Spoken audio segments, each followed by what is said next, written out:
केवळ या समाजातल्या जड जीवांचा उद्धार करण्यासाठी आमच्या संत महात्म्यांनी अवतार घेतला. कारण आत्ताच्या कलियुगामध्ये जर बघितलं तर हे जग देवाचं नामचिंतन करत नाही. म्हणून हे जग बुडत चाललंय. हो, बुडते हे जन न देखवे डोळा, येतो काळवळा म्हणून या. आणि मग हे जग बुडत चाललंय. कुठं बॉम्बस्फोट होतात, कुठं भूकंपाचे धक्के बसतात, कुठे त्या ठिकाणी बिल्डिंगी पडतात, आग लागते. मग अशा गोष्टी कुठल्या ठिकाणी होतात? हो, ज्या ठिकाणी देवाचं भजन पूजन नामचिंतन होत नाही अशा ठिकाणी या गोष्टी घडतात. आणि म्हणून या बुडलेल्या जगाचा आमच्या संत महात्म्यांना कळवळा येतो. म्हणून या जगाचं कल्याण करण्यासाठी, या जगावर उपकार करण्यासाठी आमच्या संत महात्म्यांनी जन्म घेतला. जगाच्या कल्याणा संतांच्या विभूती, देह कष्ट वीती परोपकार. आणि म्हणून महाराज म्हणतात की त्या संताच्या संगतीतले सुख मी काय वर्णन करू. बघा, एक दिवशी ज्ञानोबरायांना संपूर्ण विश्वातील तीर्थयात्रा करायची होती. म्हणून ज्ञानोबराय आळंदीहून पंढरपूरला आले. आता मला सांगा मावशांनो, तुम्ही गेलात का पंढरपूरला? दाखण्याच्या बायांनो बोला की, गेलात का? गेलात ना? मग मला सांगा, पंढरपूरला गेल्यावरती तुम्ही काय करता सगळ्यात अगोदर? बोला की, अहो बोला, मोकळं मोकळं बोला. काय करता? चंद्रभागेशी स्नान, बरोबर आहे का नाही? आंघोळ करता. मग काय करता? हो, पुंडलिकरायाच्या दर्शनाला जाता आणि मग देवाच्या दर्शनाला जाता, बरोबर आहे? मग मला सांगा, देवाच्या दर्शनाला गेल्यावरती तुम्ही देवाचं दर्शन डोळे झाकून घेता की उघडे ठेवून घेता? खरं सांगा. डोळे झाकून घेता, बरोबर आहे का नाही? मग मला सांगा, पंढरपूरला जायचं, 15-16 तास बारीला उभं राहायचं आणि देवासमोर गेले की हात जोडायचे आणि डोळे झाकायचे आणि मग देवाला सांगायचं, देवा पप्प्याचं लग्न होऊ दे बरं का देवा, माझ्या पप्प्याला पोरग होऊ दे बरं का देवा, बरोबर आहे का नाही? मग तिथं ते पुजारी बाबा असतात का, ते देतात बाहेर ढकलून, चल ना पुढं बाबा. आणि मग बाहेर आल्यावर म्हातारं म्हणतं की देव दिसलाच नाही मला. मग मला सांगा, डोळे बंद केल्यावर देव दिसेल का? हो, बोला ना, दिसेल का? म्हणून देवाच्या दर्शनाला गेले ना की देवाचं दर्शन डोळे उघडे ठेवून घ्या, त्या देवाला डोळे भरून पहा.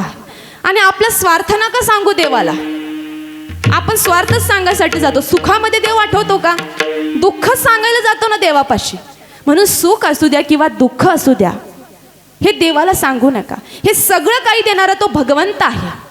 Nothing is in man sense, everything is in God sense. Nothing is in possible for God. माणसाच्या हातात काहीच नाही हे सांगत असताना माऊली ज्ञानोबराय ज्ञानेश्वरीमध्ये सांगतात, म्या बोलविल्या वेद बोले, म्या चालविल्या सूर्य चाले, म्या हालविल्या प्राण हाले, जो जगात चालिता. अहो, देवाने बोलविल्यावर वेद बोलतो, देवाने चालविल्यावर सूर्य चालतो. या जगाला चालना देणारा प्राणवायू सुद्धा देवानेच तयार केला आहे. मग आपण उगाच म्हणतो हे माझं ते माझं, हे मी केलं ते मी केलं. परंतु आपला स्वार्थ देवाला सांगू नका. स्वार्थीच नाही तर काय आहे, माफ करा. परंतु लक्ष देऊ नये. कपडे झाली छोटी तर संस्कृती कुठून येणार? कपडे झाली छोटी तर संस्कृती कुठून येणार? जेवण झालं हायब्रिडचं तर पोषण कुठून येणार? अहो, फुलं झाली प्लास्टिकची तर सुगंध कुठून येणार? मित्र मैत्रिणी झाल्या व्हॉट्सअपच्या तर भेटायला कोण येणार? अहो, माणसं झाली पैशाची तर माणुसकी कुठून येणार? आणि भक्त झाले स्वार्थी तर भगवंत कुठून येणार? भक्त झाले स्वार्थी तर भगवंत कुठून येणार? आवडलं तर टाळ्या वाजवत जावा. विठ्ठल विठ्ठल विठ्ठल विठ्ठल.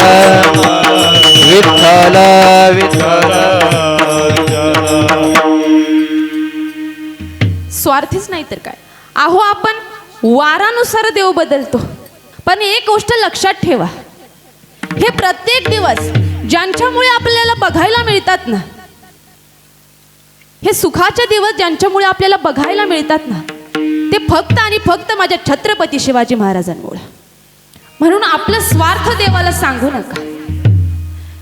आणि देवाच्या दर्शनाला गेलं की देवाचं दर्शन डोळे उघडे ठेवून घ्या. मग माऊली गाभाऱ्यात आली आणि आल्यानंतर देवाचं दर्शन घेतलं. मग पांडुरंग परमात्म्यांनी पुसल्यावर म्हणजे विचारल्यावर आमचे माऊली बोलू लागले, मला संपूर्ण विश्वातील तीर्थयात्रा करायची. बरं, मग मला तुमचे नामदेव महाराज पाहिजे. आता त्या काळी नामदेव महाराज म्हणजे देवाचे जीव की प्राण होते. देवाला हो म्हणावं की नाही म्हणावं काहीच समजेना.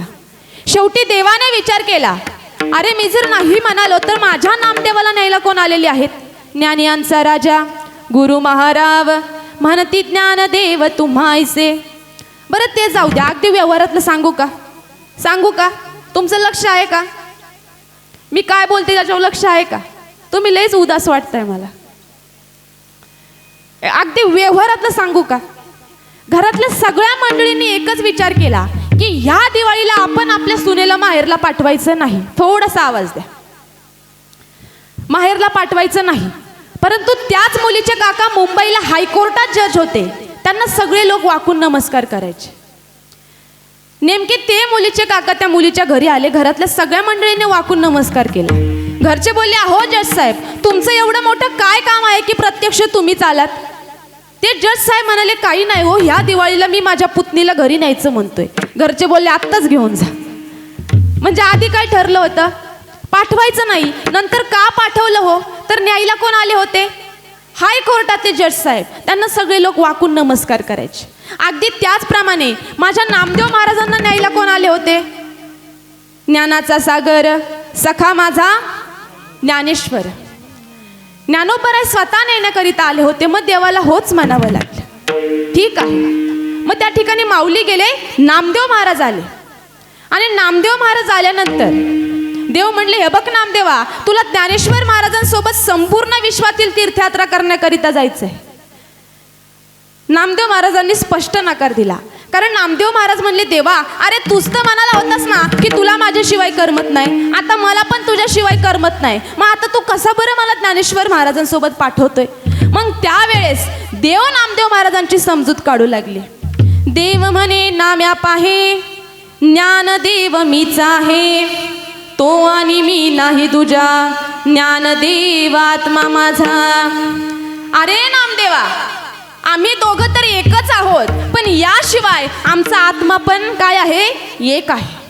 मग नामदेव महाराज म्हणले, देवा असं म्हणतोस? ठीक आहे, मी ज्ञानेश्वर महाराजांसोबत जायला तयार आहे, पण देवा माझी एक अट आहे. देव म्हणले, काय अट आहे? नामदेव महाराज म्हणले, देवा मी तीर्थयात्रेला जाईन, पण ज्या देवाचे तुझ्यासारखे कटेवर हात नसतील ना देवा, मी त्या देवाचं दर्शन सुद्धा घेणार नाही. कटेवरी कर नाही ज्या देवाचे, न घे मी तयाचे दर्शन. देव म्हणले, नामदेवा, अरे बाबा नको घेऊ दर्शन, तू फक्त तीर्थयात्रा करण्याकरिता जा बाबा. मग त्या ठिकाणी नामदेव महाराज तयार झाले. ज्ञानेश्वर महाराज आणि नामदेव महाराज दोघेही तीर्थयात्रा करण्याकरिता निघाले. विठ्ठल रुक्मिणी त्यांना चंद्रभागेच्या वाळवंटापर्यंत सोडायला गेले. आणि ज्यावेळेस दोघेही दिसेनासे झाले ना, त्यावेळेस पांडुरंग परमात्मा रावळात आले. त्यांना नामदेव महाराजांशिवाय एक क्षणभर सुद्धा करमत नव्हतं. रात्रंदिवस नामदेव महाराजांची आठवण येऊ लागले.